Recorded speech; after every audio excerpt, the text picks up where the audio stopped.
Good, everybody. It's your boy Jay Means, you know what I'm saying, representing the Have Not family.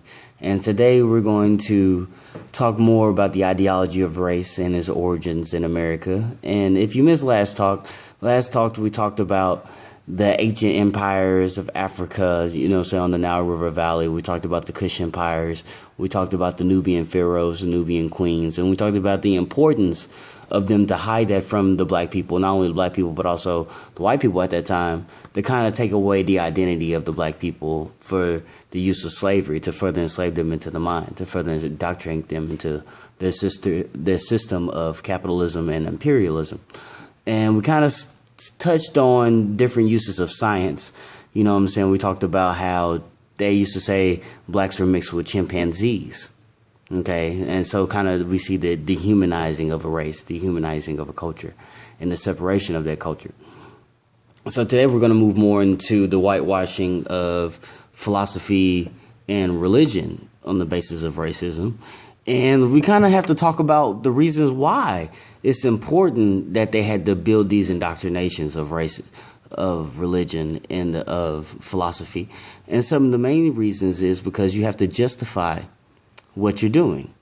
So when we talk about the British Empire, when we talk about the colonies in America, we have to really talk about and discuss the idea of capitalism. Okay, now the idea of capitalism is to take something, make it a value, you know, create a product, and then capitalize on that product, you know, based on supply and demand.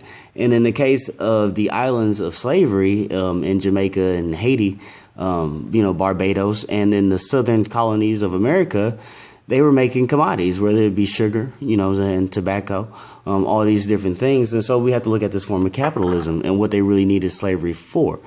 Okay, so now let's go into the justification. And this is where we get into the religion and the philosophy. And one of the first philosophers we're going to look at is Aristotle.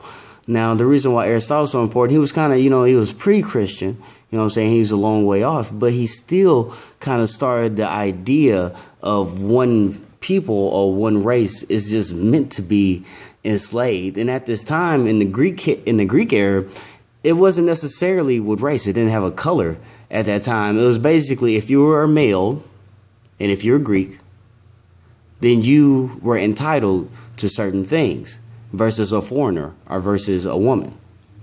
Okay, so at first it started with Aristotle, but since he had no tie to race, it kind of moved on and we kind of needed something more, you know what I'm saying, to prove our point. And so we moved on into the Bible.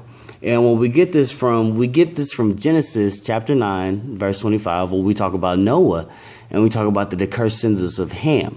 Now, what's so important about this is that originally it was not specific around black people or African people at this time. It was more of the peasants, especially in the medieval times. The peasants were the cursed descendants of Ham, and that's why feudalism, you know what I'm saying, that was the justification in feudalism. But since the Portuguese, and now in the 1500s, they had a little piece of the tip of Africa, and they started saying, these black people, these Africans that were enslaving, they are the cursed descendants of Ham.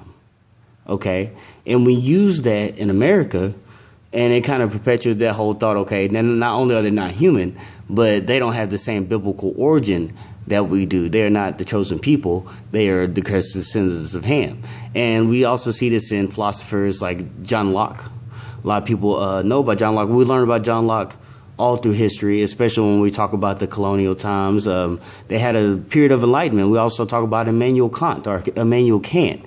And why these people are so important is because they had great ideas about politics. They had great ideas about capitalism. They had great ideas about equality as far as the peasants and the higher class, the upper class.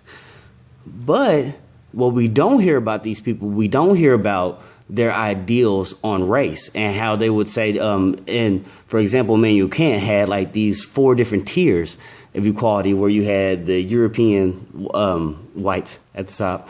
You had kind of the more Eastern Asians, of Japan or China. On that second tier and the third tier, you had Indians, because, now they're introduced to the Indian cultures of the New World. And then you had the African slaves at the bottom, as in less human, less civilized. And John Locke, because John Locke asked various serious questions in a lot of his writings about where did black people come from. And I believe he called us drills, as in a mixed people between animals and blacks.